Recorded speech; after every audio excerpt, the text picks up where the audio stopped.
জান্নাতের দরজা খোলা, আসো।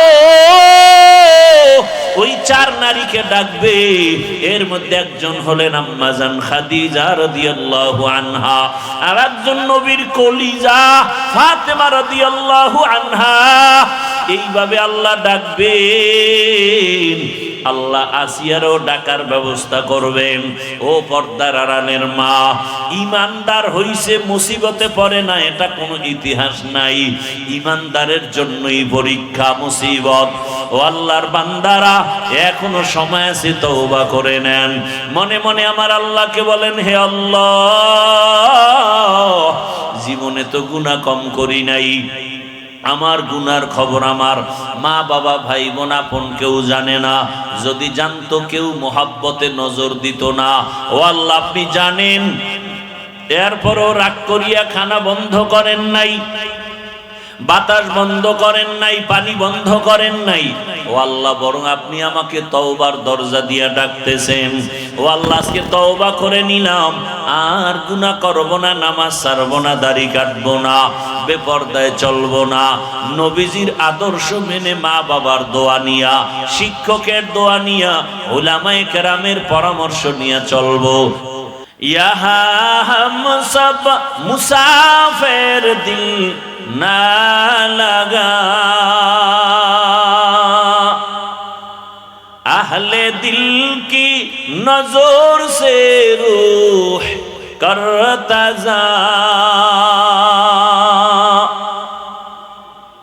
शाह दौलत सब फकीर गर नेक नेहे, शाह दौलत सब फकीर गर नेक नेहे, जिंदगी में बंदगी तू करना है, जिंदगी में बंदगी तू करना है, जिंदगी बे बंदगी शर्मिंदा है, जिंदगी बे बंदगी शर्मिंदा है, जिंदगी में बंदगी कौन बंदगी, बंदगी बे जिंदगी शर्मिंदगी। ও আমার যুবক বাবারা, বৃদ্ধ বাবাজিরা, ও পর্দার আড়ালের মা বোনেরা, ভালো করে শুনেন। দুনিয়ার পেছনে ঘুরতে ঘুরতে ঘুরতে ঘুরতে হায়াত শেষের দিকে চলে আসছে। জানেন না কোন দিন আপনি বাবার ঘর ছেড়ে স্বামীর ঘরে আসছেন। আপনার তো মনে নাই কোন দিন আপনার যৌবনের শক্তি দুর্বল হয়ে গেছে। ও আমার কলিজার যুবক, তোমার তো জানা নাই কোন দিন তোমার গালে দাড়ি উঠা শুরু হয়ে গেছে। তোমার জানা নাই ওই কালো দাড়ি কোন দিন আবার সাদা হয়েছে। মনে আসেনি ও মুরব্বীরা, ছোটবেলা পানি ভাত খাইয়া যেই শক্তি দিয়া লাভ দিতে পারতেন, এখন সেই কোরমা বিরিয়ানি খাইয়াও সেই শক্তি আর পাওয়া যায়? তাহলে কি খানায় শক্তি বাড়ায়? আরে মাওলার কুদরত।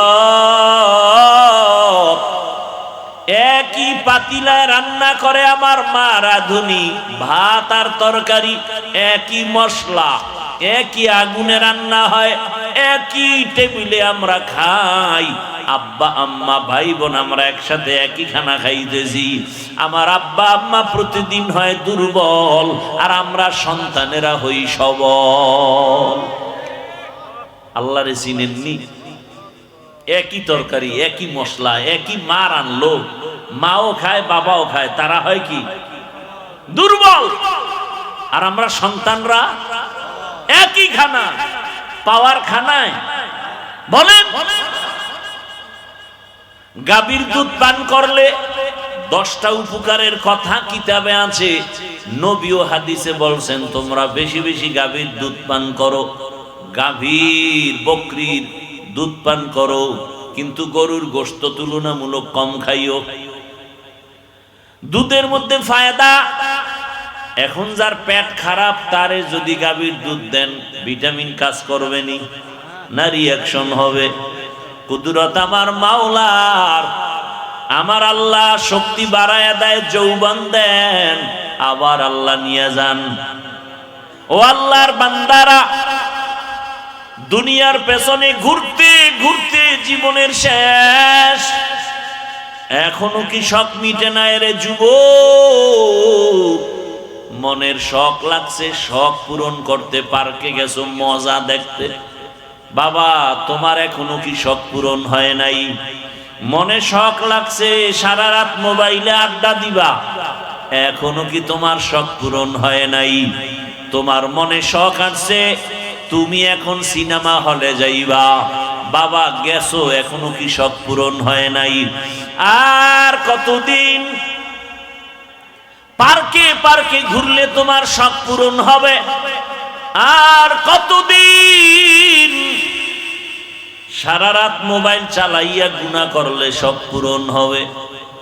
আর কতবার তুমি নামাজ ছাড়লে তোমার শখ পূরণ হবে? আর কতবার দাড়ি কাটলে তোমার শখ পূরণ হবে? এটাও বলো, সাথে সাথে বলো তোমার হায়াতের বাকি আছে কতদিন? এটাও বলো, হায়াতের বাকি নাই।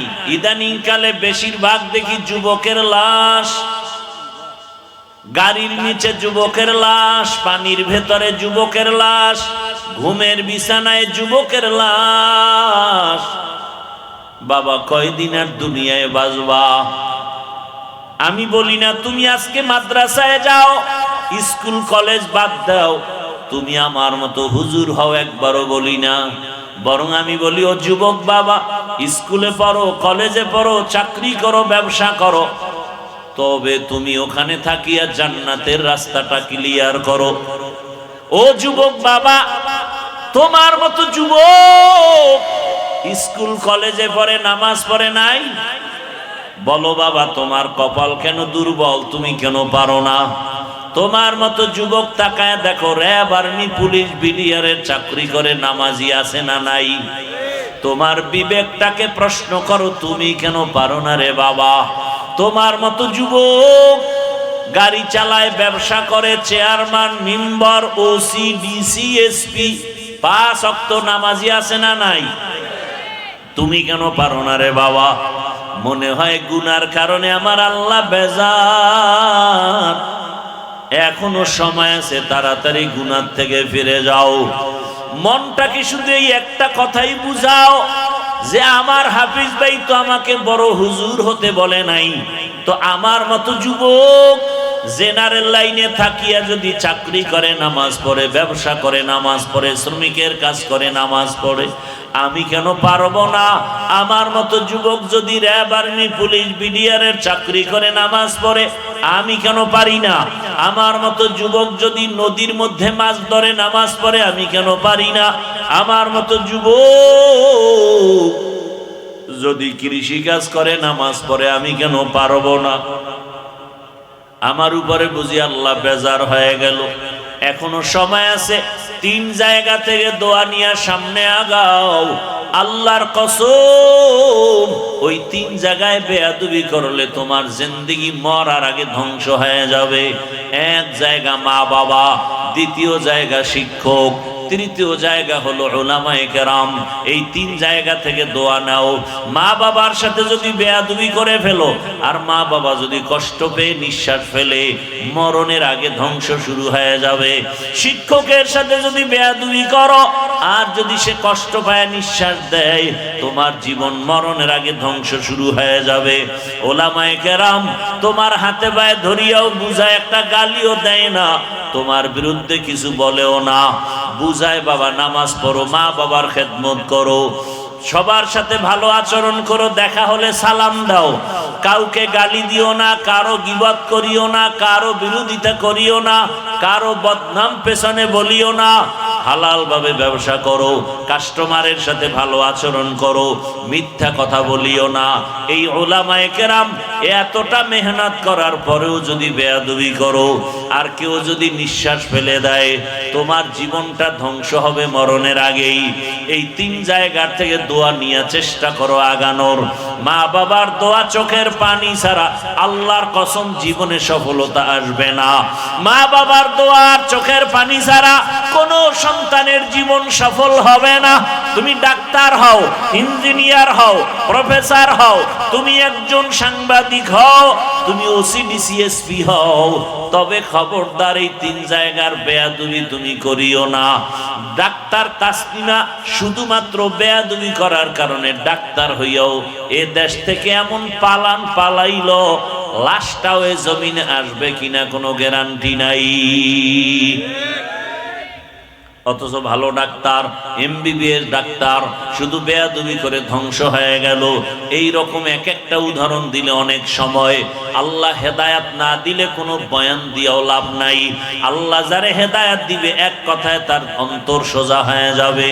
ও আল্লাহর বান্দারা, ও পর্দার আড়ালের মা বোনেরা, কয়দিন আর দুনিয়ায় বাঁচবেন?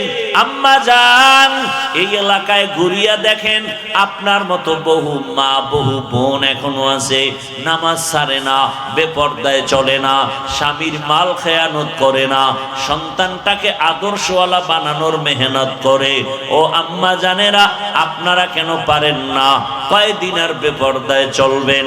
কয়দিন আর মার্কেটে মার্কেটে ঘুরবেন? কয়দিন আর স্বামীর মাল নষ্ট করবেন? মোবাইলে সময় নষ্ট আর কত করবেন? আপনার কি অন্তরে ভয় লাগে না? আপনার আদর্শ যদি খারাপ হয়, সন্তানটাও খারাপ হয়ে যাবে। আপনার আদর্শ যদি ভালো হয়, সন্তানটাও ভালো হবে।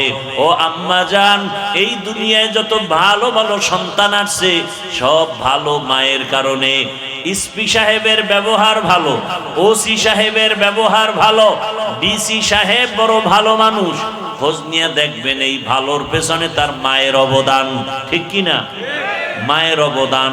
চেয়ারম্যানের ব্যবহার ভালো, এমপি সাহেবের ব্যবহার ভালো, ব্যবসায়ী লোকের ব্যবহার ভালো, টাকাওয়ালার ব্যবহার ভালো, সব ভালোর পেছনে মায়ের অবদান। ও আম্মা জানেরা, এখনো সময় আছে, তওবা করে নেন, আমার আল্লাহর কাছে তওবা করেন, আর দিল খুলে মনে মনে বলেন, হে মালিক, জীবনে তো মনের শখ মিটাইয়া গুনাহ কম করি নাই, বেপরদায় কম চলি নাই, মোবাইল চালায়া সময় নষ্ট কম করি নাই। ও আল্লাহ, আজকে থেকে রেডি হয়ে গেলাম, আর চরিত্র বিধ্বংসী কোনো কাজ করিয়া সন্তানটাকে নষ্ট করব না। আমার সন্তানটাকে আমি আদর্শবান সন্তান বানানোর জন্য আজকে থেকে নামাজ ধরে ফেলবো, বেপরদায় চলবো না, স্বামীর মাল খেয়ানত করব না, 5 বেলার নামাজ পড়িয়া মোবাইলে সময় নষ্ট করব না, আল্লাহর কাছে সন্তান নিয়ে মেহনত করব, দোয়া করব। আম্মা জান, এখনো সময় আছে, তওবা করেন। ও আমার যুবক বাবারা, আপনাদেরকেও বলে গেলাম, স্কুলে পড়েন, কলেজে পড়েন, চাকরি করেন, ব্যবসা করেন, এখনো সময় আছে, তওবা করেন।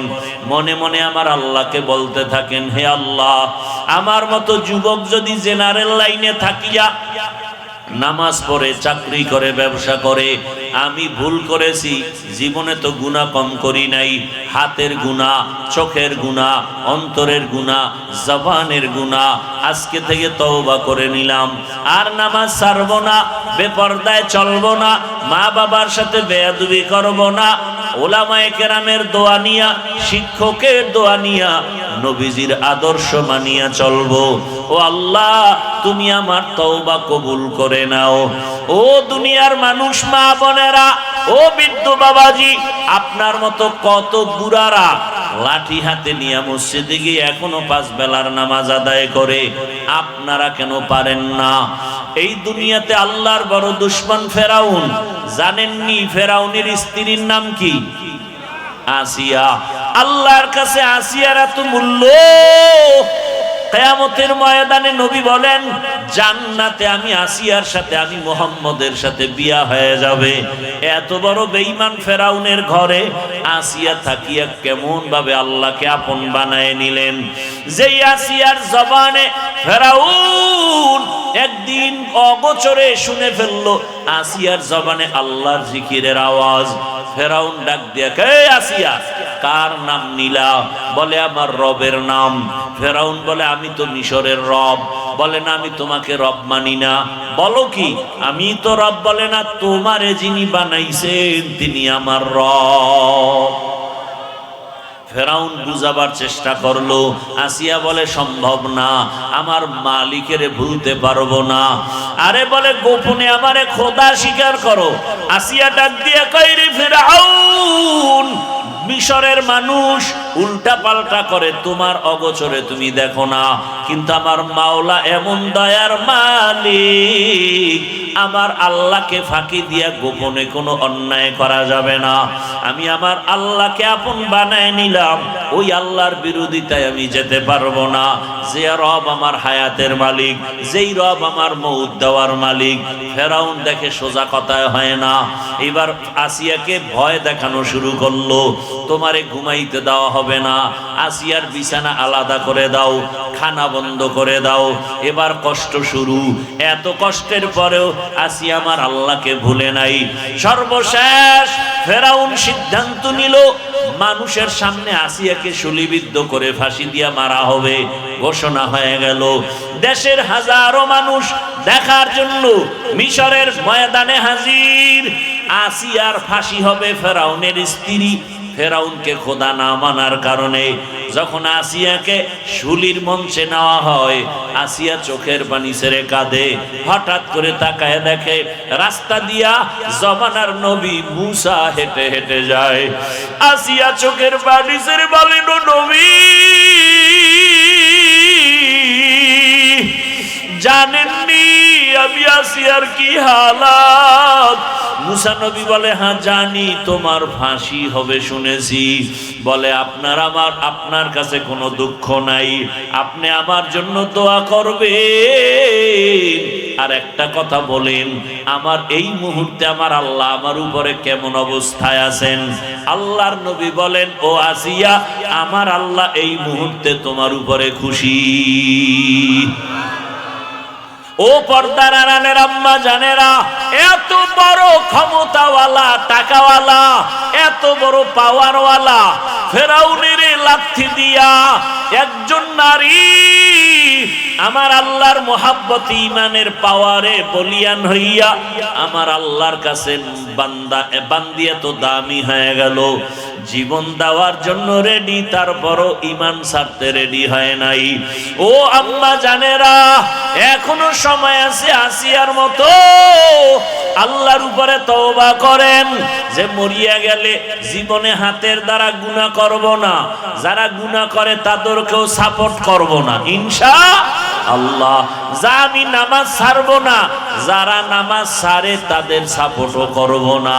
আমি বেপরদায় চলব না, যারা বেপরদায় চলবে তাদের সাপোর্টও করব না। আমি ইসলাম ছাড়ব না, যারা ইসলাম মানে না তাদের সমর্থনও করব না। ও আম্মা জানেরা, ও ইয়াসিয়া, মুসা নবীর কথা শুই না আরো দিলটা নরম হয়ে গেল। এখনই ফাঁসির মঞ্চে যাবে। আসিয়া আসমানের দিকে তাকাইয়া একটা চিৎকার দিয়া আল্লাহর কাছে একটা আবদার জানাইলো।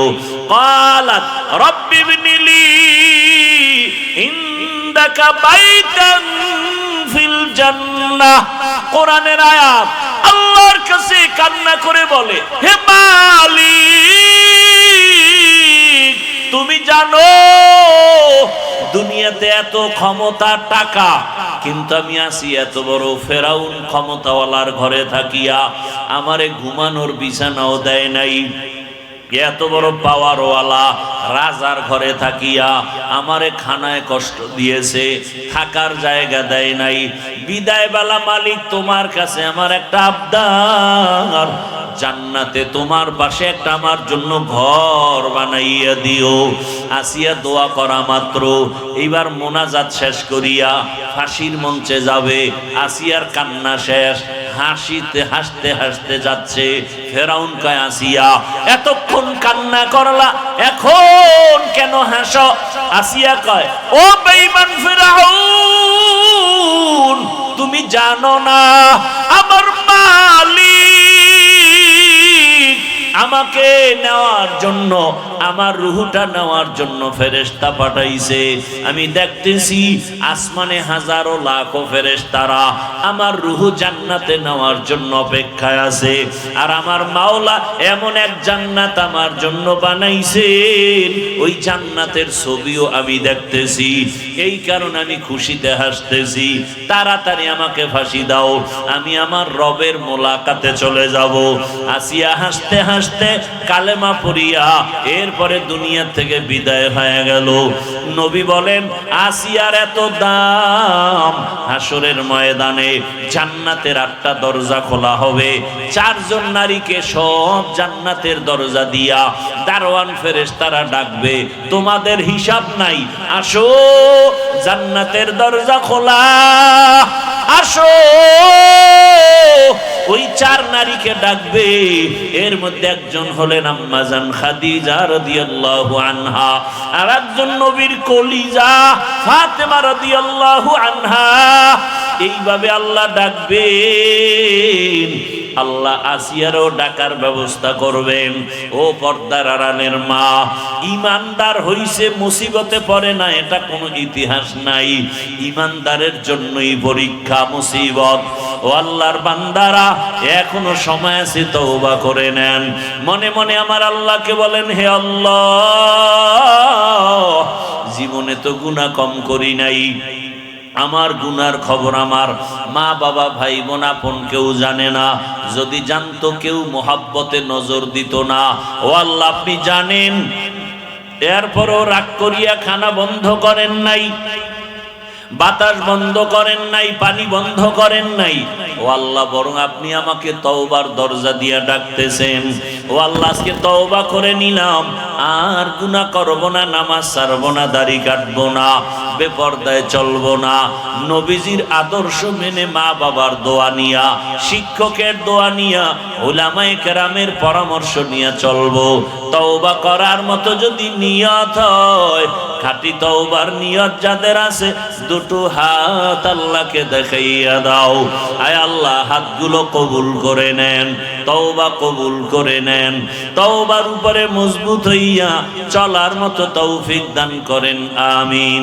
আলহামদুলিল্লাহি রাব্বিল আলামিন, ওয়াসসালাতু ওয়াসসালামু আলা সাইয়্যিদিল আমবিয়া ওয়াল মুরসালিন ওয়া আলা আলিহি ওয়া আসহাবিহি আজমাইন। ইয়া আরহামার রাহিমিন, ইয়া আরহামার রাহিমিন, ইয়া আরহামার রাহিমিন। রব্বিরহামহুমা কামা রব্বায়ানি সগীরা। আল্লাহুম্মা ইন্নাকা আফুউন কারীম, তুহিব্বুল আফওয়া ফা'ফু আন্না। আল্লাহুম্মা ইন্না নাসআলুকা রিযাকা ওয়াল জান্নাহ ওয়া নাউযু বিকা মিন সাখাতিকা ওয়ান নার। আল্লাহুম্মা ইন্না নাউযু বিকা মিনাল বারাসি ওয়াল জুনুনি ওয়াল জুযামি ওয়া সাইয়্যিল আসকাম। আল্লাহুম্মা ইন্না নাসআলুকা ইলমান নাফিআ ওয়া রিজকান ওয়াসিআ ওয়া শিফাআম মিন কুল্লি দা। ও দয়ার মালিক, গুনাহের বোঝা নিয়ে আপনার দরওয়াজায় হাজির। কত উলামায়ে কেরাম, কত মুরব্বী, হাজী সাহেব, ব্যবসায়ী, চাকরিজীবী, আয় আল্লাহ, আমার কলিজার কত যুবক, আমার ছাত্র ভাই, পর্দার আড়ালের মা বোনেরা, আমরা